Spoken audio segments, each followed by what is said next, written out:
our resource persons. It is very clear that everybody here is in good faith in trying to come out with the starting figure, but the Secretary and the Department of Public Works will be implementing them. And what happens if a district engineer or a regional engineer will disobey your department order? What will happen to them?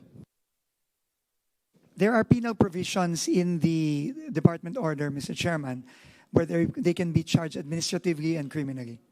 Mr. Chairman? Finally, because you are one of the trusted officials by the President, and you are just following the President's directive to remove corruption in the public works, to reduce the prices. That is from President Bongbong Marcos. You are implementing the President because you are the alter ego of the President in implementing public works projects. So therefore, we can rest be assured that once we approve this afternoon the HGAB amounts, then you can start the process of finalizing the program of work and the ABC for each of the project all over the country. That is correct. And therefore, once we have the real correct project, then all the projects will be implemented properly. Is that correct, Mr. Secretary? That is correct. And therefore, once we implement these projects, the economy of this country will improve and will increase in GDP. Is that correct? Yes, Mr. Chairman. And then also, there will be employment all over the country because all of these projects are all over the Philippines. Is that correct? Yes, Mr. Chairman. So therefore, Mr. Chairman, because of these answers, we have to thank, therefore, Secretary Dizon. We support you in your fight for reforms in the DPWH. You have dismissed high officials of the DPWH. You have dismissed regional directors and district engineers. You have filed cases. And so therefore, we are very happy with your presence. It is now clear, Mr. Chairman, that we approve the budget as proposed by the House of Representatives. Thank you very much. Mr. Chairman, trabaho lang po. No need to thank me. It's part of the job po, Mr. Chairman. Thank you very much po. Senator Erwin. Thank you, Mr. Chair. I would like to direct my question to my good friend, Secretary Vince Dizon. Secretary, we invited you here to explain. Now, tell us, convince the public watching right now na itong hinihingi nyo na ibabalik na 45 billion, na ito po ay hindi insertion, na ito po ay hindi pork barrel. How will you convince us, the bicameral committee, and the people watching us right now live? Kasi kanina pa po, inoobserbahan ko, kanina pa po siguro 1 hour na, puro negative po yung tao, ayaw. Ibubulsa lang yan, balik na naman sa dati, nanakawin lang yan, puro ganun. Walang nagsabi na good job, maganda yung patutunguhan. Wala po eh. Wala man lang nagsabi na magdudulot yan ng magandang trabaho, puro nanakawin, pinagluloko lang tayo. Mayroon pa nagsabi ito, pinagluloko lang tayo ng bicameral na yan. So, explain it to us.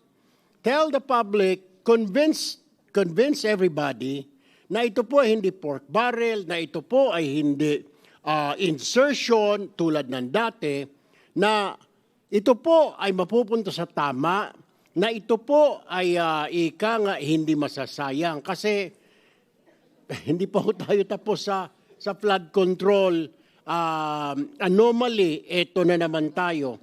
So hindi mo rin kami masisi na ikaw ay ginigisa ngayon dito ng Senate panel dahil nga po sa tingin ng mga tao ay kalukuhan po ito at tayo ay nagdadrama dito. Kaya convince this panel or this committee, convince the public na ito po ay hindi pork barrel, na ito po ay hindi insertion ng mga politiko.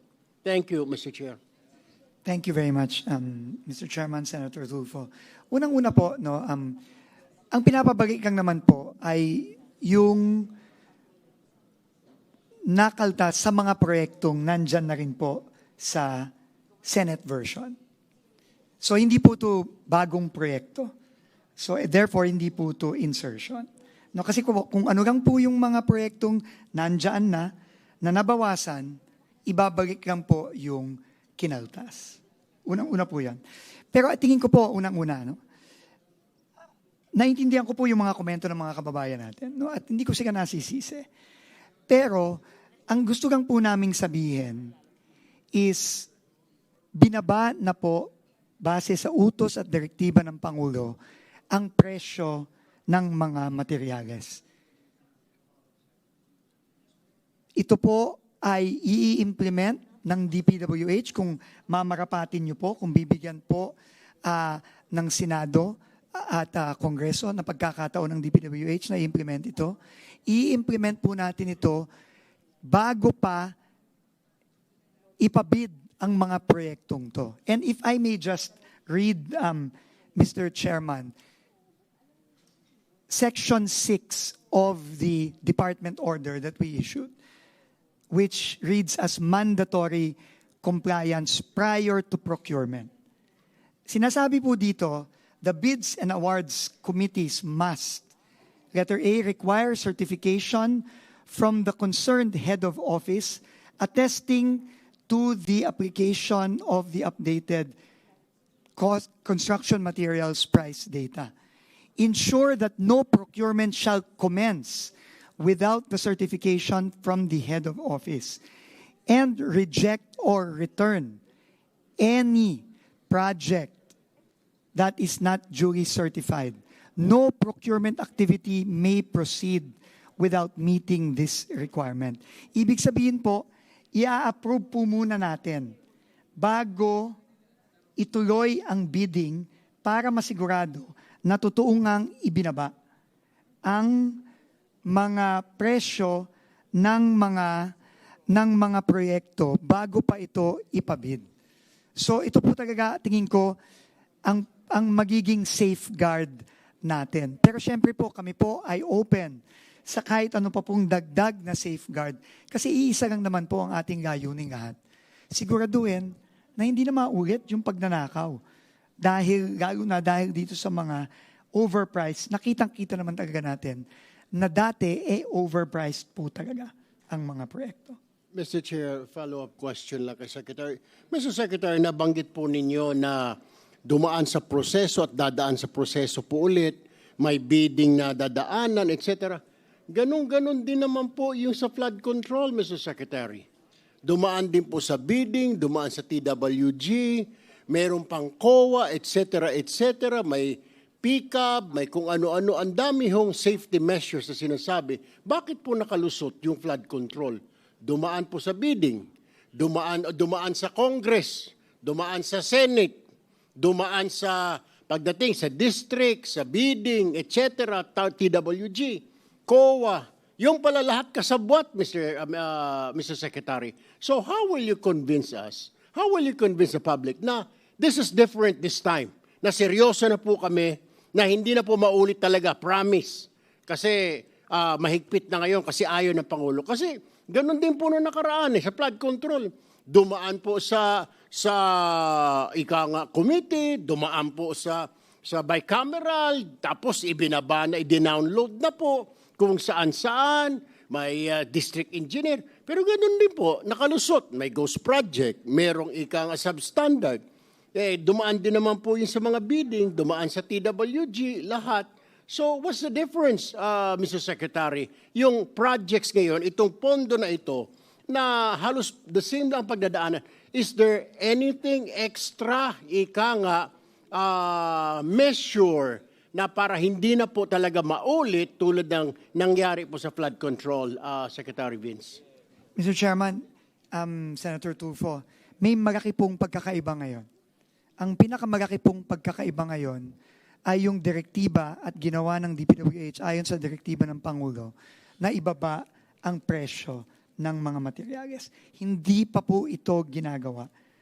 Hindi pa po ito ginagawa sa tagal-tagal na sa DPWH na ibinaba at ipinareha sa presyo ng merkado ang presyo ng simento, presyo ng bakal, presyo ng buhangin, presyo ng graba. Hindi pa po ito ginagawa. Yun po ang malaking pagkakaiba, Mr. Chairman, ngayon. That's all for me, Mr. Chair. Thank you. Thank you.